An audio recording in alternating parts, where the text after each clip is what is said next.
ओम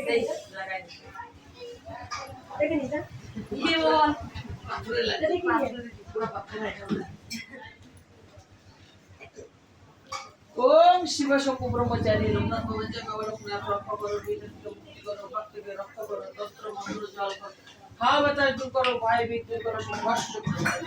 श्रीलंक महाजगी लोकनाथ बाबा जय पाखिटा उतारित হলেন হৃদয় বিমূর্তি হলেন বাবা কচুয়া গ্রামেতে জটিল লোকনাথ বিশাল লোক যেতে सीताराम कने विशाल लोक कमला देवी माता दशटी पुत्रके যাবে লোকনাথ লোক ভগবান গাঙ্গুলি সামনে টিকা দিল গৃহ ত্যাগ করিয়া জীবনী জন গুরুর সঙ্গে কালীঘাটে করে ভগবান বেনমত বাল্যবন্ধু সঙ্গে ছিল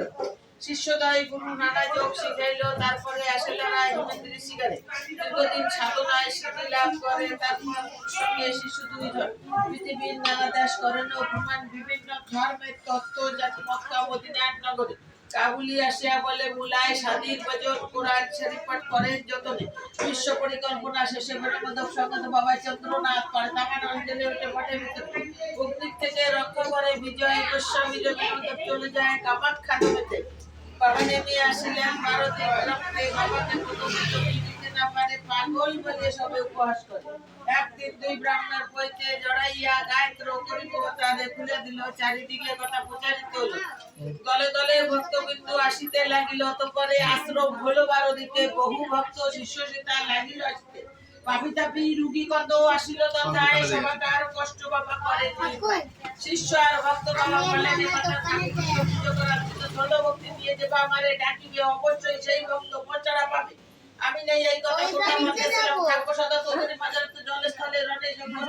ये खाते हुए नहीं जाना তখনই আমার কথা স্মরণ করবি এই রূপে লোকনাথ কত লীলা করে কারো সাধ্য সেই সব গণিবারে পারে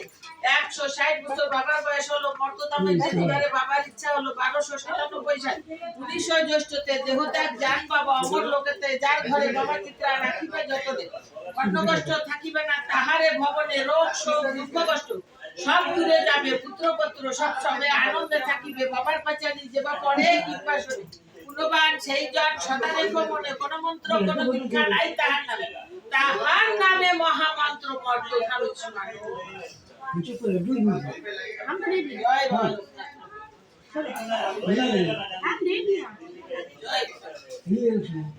दे दिया ना